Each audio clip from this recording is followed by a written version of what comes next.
네, 대장동 사건의 핵심 인물 화천대유 대주주, 그간 언론에 많이 이름 석자가 오르내렸던 김만배 씨가 어젯밤 자신 소유의 차 안에서 극단적인 선택을 시도했다라는 뉴스가 전해졌습니다. 많은 분들이 아침에 일어나서 이 뉴스를 보고 깜짝 놀랐다, 이런 말씀하시는 분들이 많던데요. 자, 어젯밤 9시 50분경 김만배 씨가 본인 소유의 차 안에서 경기도 수원 인근 도로에서 극단적 선택을 시도했다. 그리고 나서 김만배 씨가 자신의 변호인에게 내가 지금 극단적 선택을 시도했다 이렇게 알린 것으로 전해졌고, 이 변호인이 119 신고를 했고 이제 119가 와서 지금 아주대병원 중환자실에 입원 중에 있답니다. 생명에는 지장이 없다고 해요. 자, 그런데 이게 참 공교로운 것이 김만배 씨가 어젯밤에 극단적 선택을 한 하루 전날 무슨 일이 있었죠? 검찰이 김만배 씨의 재산 은닉을 도와준 사람들 3명을 긴급 체포했습니다. 최모 씨, 이모 씨, 인테리어업자 A 씨. 그리고 나서 그 다음 날 김만배 씨가 이제 극단적 선택을 시도한 것이죠. 최모 씨와 이모 씨는 오늘 검찰이 영장을 쳤고요. 인테리어업자 A 씨는 일단 석방 조치를 했답니다. 자, 어떻습니까? 우리 구자홍 요 부분은 이제 나중에 좀 보도록 하죠. 구자홍 차장께 첫 질문을 드릴까요? 네. 김만배 씨가 극단적 선택을 했다. 누군가는 이제 이재명 대표의 꼬리가 좀 밟힐 것 같다. 이런 얘기도 나왔던데 우리 구자홍 차장은 극단적 선택 뉴스를 보고 무슨 생각이 드셨습니까? 네. 일단 대장동 사건의 어떤 검찰 수사가 구분응선을 넘고 있는 거 아닌가, 이런 그 느낌을 받았습니다. 왜 그러냐면 지금 김용 부원장과 정진상 실장이 구속된 이유는 대장동 사건의 인허가 과정에 아주 오랜 기간 동안 대장동 일당으로부터 뇌물과 이 선거 자금 쪽으로 자금을 지원받은 혐의로 지금 구속이 된 겁니다. 그런데 지금 김만배라는 사람은 대장동 사건의 인허가에도 관여가 돼 있지만 대장동 사건 인허가로 인해서 발생한 수천억 원의 수익의 최대 수혜자입니다. 최대 수혜자. 그렇습니다. 이 최대 수혜자가 과연 그 돈을 자기 개인이 다 수령한 것이냐, 아니면 대장동 인허가 과정에 관여했던 사람들과 공유한 것이냐, 그 자금에 대한 추적을 지금 검찰이 하고 있고, 김만배 씨를 대신해서 대장동으로 발생한 막대한 수익금을 관리하고 있었던 두 사람이 지금 구속 위기에 처해 있기 때문에 김만배 씨로서는 대장동 인허가 과정은 물론 대장동으로 발생한 수익금에 대해서도 자신이 가지고 있었던, 자신 명의로 돼 있던 이 수익금도 범죄 수익으로 돼서 완전 환수될 수도 있겠구나. 그러니까 대장동으로 자기가 이익을 봤을 수 있는데 이 이익을 지킬 수가 없겠구나. 예. 이런 상황에 내몰리다 보니까 극단적인 선택을 했을 수 있다.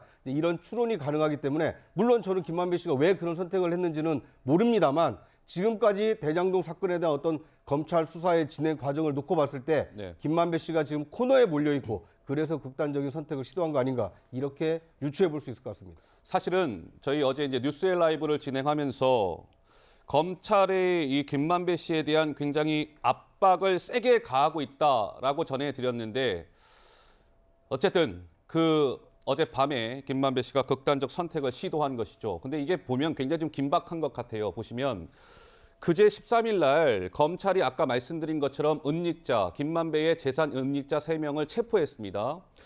그러자 어제 김만배 씨는 극단적 선택을 시도했고요. 그러자 오늘 검찰은 또 저 재산 은닉자 3명 가운데 2명에 대해 구속영장을 쳤습니다. 그제부터 어제 오늘 뭔가 상황이 좀 긴박하게 움직이고 있는 것이죠. 자, 보시죠. 김만배 씨, 최모 씨와 이모 씨 이제 재산 은닉 조력자 3명이 체포가 됐고, 체포만 된 게 아니라 검찰이 또 이 변호사 사무실, 김만배 주거지 등에 대한 10여 곳에 대한 압수수색도 진행했습니다. 3명 체포도 하고 10여 곳에 대한 압수수색도 하고. 그러자 김만배 씨는 주변에 나 때문에 여러 명이 고통을 받고 있다라고 토로했답니다. 우리 김영우 의원께서는 좀 어떻게 분석하세요? 김만배 씨의 이러한 여러 가지 움직임들. 이제 극단적인 선택을 시도했다, 이제 이런 뉴스를 봤어요. 근데 그게 이제 그런 거에 대해서 우리가 쉽게 얘기하기는 참 어렵죠. 그런데 보면은 극단적인 선택을 시도했다고 여겨지는 시점하고 그것을 자신의 변호사한테 알린 거하고 시간 텀이 꽤 있는 것 같아요. 한 20시간 정도가 차이가 나는 것 같아요. 제가 그 언론 뉴스를 쭉 본 바에 의하면. 그래서 제가 볼 때는 이게 물론 이제 검찰 수사의 압박도 있었겠지만 뭔가 나도 할 만치 지금 하고 있다. 나도 그냥 괴롭다라는 것을 주변 사람, 이재명 대표 측근들과 이 대장동 사건에 연루된 사람들한테 좀 보여주기 위한 거가 아니었나 이런 생각이 들어요. 상당히 어떤 뭐라 그럴까요? 정치적인 목적이 좀 있었다 이런 생각이 들고 또 하나는 이게 정말 무협지 같은 소설과 같은 얘기인데 이게 이제 실화 같아요. 실화로 지금 이게 바뀌고 있는 상황이 아닌가. 왜냐하면 우리가 대장동 사건이라고 하는 거 하나 있고 그다음에 또 쌍방울 사건 거기는 뭐 이제 여러 가지 그 대선 자금과 그다음에 대북 송금 문제까지 말이죠. 그다음에 변호사비 대납 사건 이런 게 쌍방울 그 사건이 있었지 않습니까? 그런데 이게 묘하게 그러니까 최모 씨, 이모 씨 쌍방울 그 임원들을 체포하면서 결국은 김만배라고 하는 그 사람을 통해 가지고 전부 연결이 돼 있는. 그래서 이 사건은 정말 간단치가 않구나. 대장동, 뭐 쌍방울, 대북 송금, 또 대선 정치 자금. 그러다 보니까 이거는 정말 지금 이제 검찰 수사 그 결과에 따라서 굉장히 후폭풍이 있겠구나라는 생각이 들죠. 자, 이제 김만배 씨는 이번 이 대장동 사건에 굉장히 이제 중요한 인물이다. 왜 유동규, 남욱은 뭐 이것저것 얘기하고 있으나 김만배 씨는 지금까지는 입을 이렇게 닫고 있었기 때문에 이제 이분이 어떻게 움직이느냐에 따라 이 대장동 사건의 검찰 수사의 향배가 결정이 될 것이다. 이런 관측이 많았었죠. 자, 검사 출신 더불어민주당의 조응천 의원은 오늘 아침에 라디오 방송에서 이렇게 얘기했습니다. 들어보시죠. 재판이 끝나고 형을 살 게 있으면 살고 나오면 어쨌든 수천억에 달하는 돈이 재산이 남아 있다. 그러면 나는 그 돈만 지키면 된다. 그렇죠. 라는 게 있기 때문에 검찰은 그렇다면 당신 사법 절차가 다 끝나면 땡전 한 푼 안 남게 해주겠다. 그럼 어떡할래?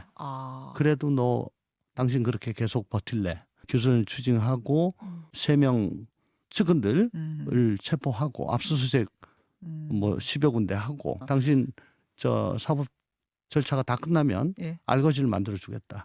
라는 그런 시그널.